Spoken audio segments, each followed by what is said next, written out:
আসসালামু আলাইকুম। স্বাগতম আমাদের আজকের সাপ্তাহিক চাকরির খবর পর্বে। আজকের ভিডিওতে আমরা আলোচনা করব সরকারি, বেসরকারি ও ব্যাংক খাতের গুরুত্বপূর্ণ নিয়োগ বিজ্ঞপ্তি নিয়ে। যারা নতুন চাকরি খুঁজছেন বা প্রস্তুতি নিচ্ছেন তাদের জন্য এই ভিডিওটি খুবই গুরুত্বপূর্ণ।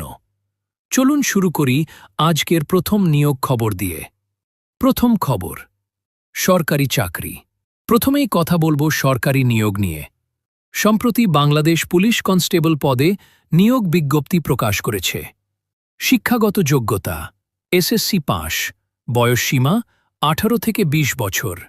শারীরিক যোগ্যতা, প্রযোজ্য আবেদন প্রক্রিয়া অনলাইনে, এছাড়াও বিভিন্ন মন্ত্রণালয় ও অধিদপ্তরে অফিস সহায়ক, ডাটা এন্ট্রি অপারেটর এবং নিরাপত্তা প্রহরী পদে নিয়োগ চলছে। আবেদন করার আগে অবশ্যই অফিসিয়াল সার্কুলার ভালোভাবে পড়ে নেবেন। দ্বিতীয় খবর, ব্যাংক চাকরি। এবার আসি ব্যাংক খাতের চাকরির খবরে। বিভিন্ন সরকারি ও বেসরকারি ব্যাংকে অফিসার, ক্যাশ অফিসার এবং জুনিয়র অফিসার পদে নিয়োগ চলছে। বিশেষ করে সোনালী ব্যাংক লিমিটেডে অফিসার পদে আবেদন নেওয়া হচ্ছে। শিক্ষাগত যোগ্যতা স্নাতক পাস, বয়সসীমা সর্বোচ্চ 30 বছর। লিখিত ও মৌখিক পরীক্ষার মাধ্যমে নিয়োগ। ব্যাংক চাকরির ক্ষেত্রে কম্পিউটার দক্ষতা ও ভালো যোগাযোগ দক্ষতা গুরুত্বপূর্ণ। তৃতীয় খবর, বেসরকারি চাকরি। এবার বেসরকারি খাতের নিয়োগ। বিভিন্ন কোম্পানিতে sales executive, customer service officer এবং সুপারভাইজার পদে নিয়োগ চলছে। প্রাণ আরএফএল গ্রুপ সহ বড় কয়েকটি প্রতিষ্ঠানে একাধিক পদে লোক নিয়োগ দেওয়া হচ্ছে।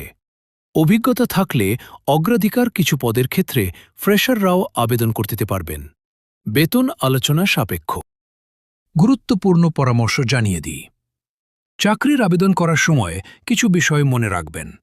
সঠিক তথ্য দিয়ে আবেদন করুন। মোবাইল নম্বর ও ইমেল ঠিক রাখুন। পরীক্ষার প্রস্তুতি নিয়মিত নিন। প্রতারণা থেকে সতর্ক থাকুন। কোনো প্রতিষ্ঠান যদি টাকা দাবি করে তাহলে আগে যাচাই করে নিন। এই ছিল আজকের সাপ্তাহিক চাকরির খবর। ভিডিওটি ভালো লাগলে লাইক দিন, বন্ধুদের সাথে শেয়ার করুন। নতুন চাকরির আপডেট পেতে চ্যানেলটি সাবস্ক্রাইব করতে ভুলবেন না। আল্লাহ হাফেজ। আবার দেখা হবে আগামী সপ্তাহের চাকরির খবর নিয়ে।